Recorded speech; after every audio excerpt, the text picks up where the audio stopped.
Yo, how's it going on, everybody? Welcome back to the channel. Now, obviously, we're going to be talking about the main fights for UFC 296. Without further ado, let's first start off with the surprising lightweight matchup that I don't think anybody expected. You know, it's the British rising star Paddy Pimblett and, of course, the veteran Tony Ferguson. Paddy Pimblett, 28. As we know, he's recovering from an ankle surgery, and he's coming off a controversial decision win over Jared Gordon. While he secured the victory, it raised questions about his true potential in the UFC.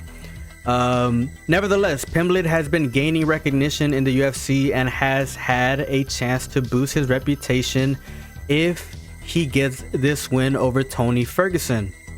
Tony Ferguson is 39 and has faced a challenging period in his career, suffering six consecutive losses after an impressive 12-fight winning streak.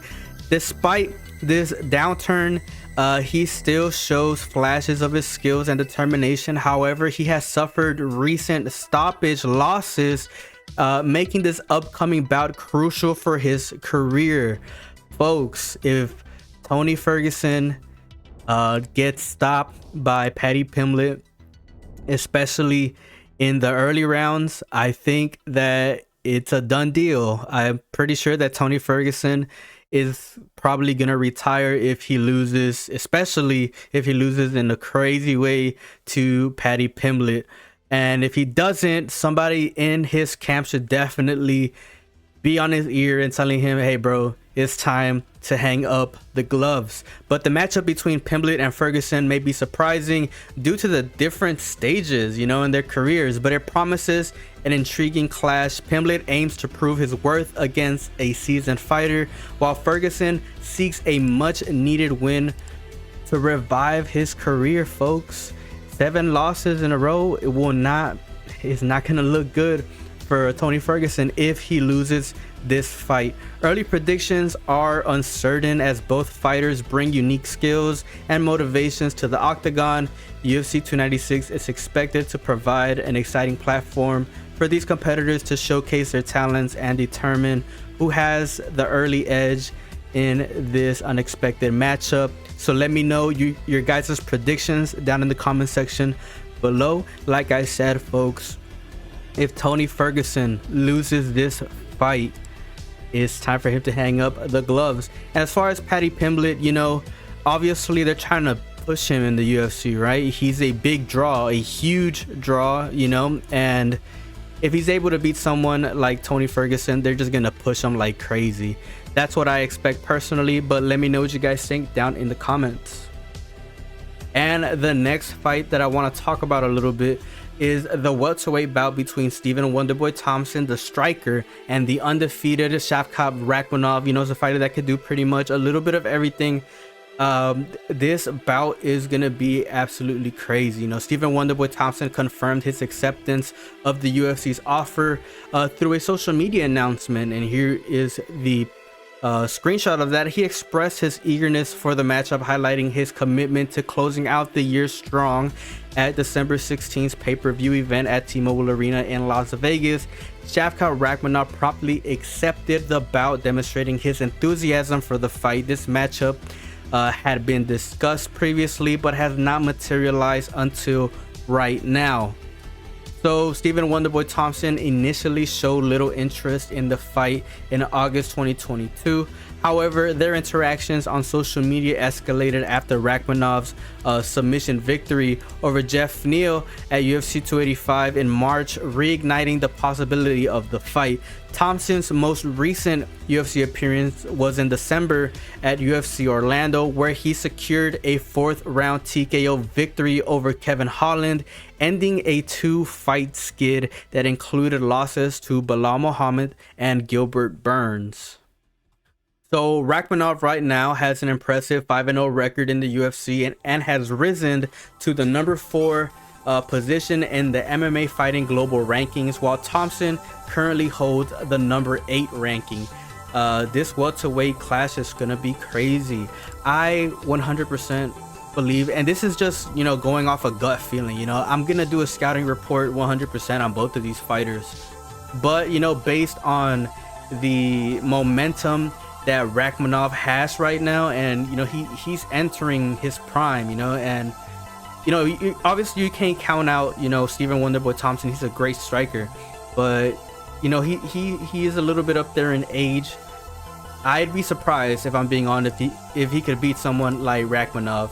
But one thing for sure is that this fight's going to be absolutely crazy. But with my early prediction, I feel like Rakhmonov probably wins this fight. But I'm very interested to know what everybody else is thinking down in the comment section below. Do you guys agree with me? Do you guys disagree with me? Let me know down in the comments. And now, folks, we're moving on to the co-main event, and that's going to be Pantoja's first title defense, and it's going to be against none other than Brandon Royval.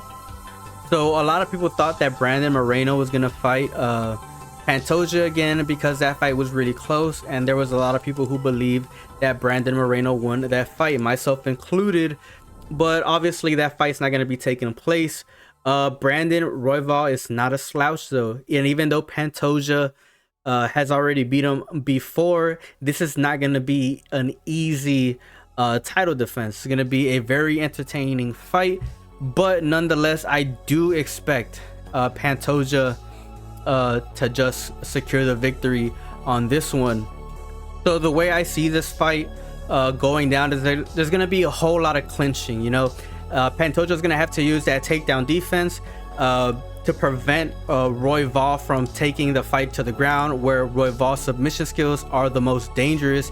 Pantoja should work on maintaining a low center of gravity, sprawling effectively, and using his wrestling skills to keep the fight standing 100%. Where Pantoja possesses the solid striking advantage, he should look to establish his striking early in the fight, utilizing his striking accuracy and power to land significant strikes on Royval, mixing up his strikes with variety of punches, kicks, and knees to keep Royval guessing and off balance. But you know, I really do see this fight being a lot on the clinch, you know, and hopefully it is a very entertaining fight. But nonetheless, I do expect Pantoja to get this title defense and get the victory over Royval. But if you guys disagree with me, let me know down in the comments below. And now let's get into the main event between Leon Edwards and Colby Covington. Obviously, when this fight was announced, it was met by a lot of criticisms from the fans, fighters, and pretty much everybody in the MMA world. You know, you guys have seen it, right? This is going to be Leon Edwards' second title defense following his impressive knockout victory over Usman last August. And you know, he pretty much solidified his position as the champion with a unanimous decision win on the rematch against Usman in London this past March. While some believe Edwards should have fought someone like Belal Muhammad, he will face a familiar challenger in Colby Covington, you know, who's been close on getting the title but has lost twice, right? Covington's last 3 UFC wins were against notable opponents like Masvidal, Tyron Woodley, and Robbie Lawler, but it has been nearly 2,000 days since he defeated a fighter currently competing at the highest level of MMA. This announcement of the matchup has obviously generated criticisms, with some critics citing it as an example of Dana White privilege, which I am going to talk about a little bit. You know, the whole Dana White thing. Look, the UFC is a business. We got to get used to the fact that they're not in it, you know, to see what's fair or what's not, right? They're in it to make the money. At the end of the day, it's all about the money, right? And Colby Covington, he brings in the views, he brings in the clicks, right? He brings in the relevancy of the sport, right? He is what gets people to tune in, right? That's just the whole point of all of this, right? Is what can generate the most money, because at the end of the day, it's all about the money. If it makes money, it makes sense. So the way I see this fight going is I kind of don't see a knockout here. I feel like it's gonna go unanimous decision, and here are 2, you know, basic paths to victory for each fighter.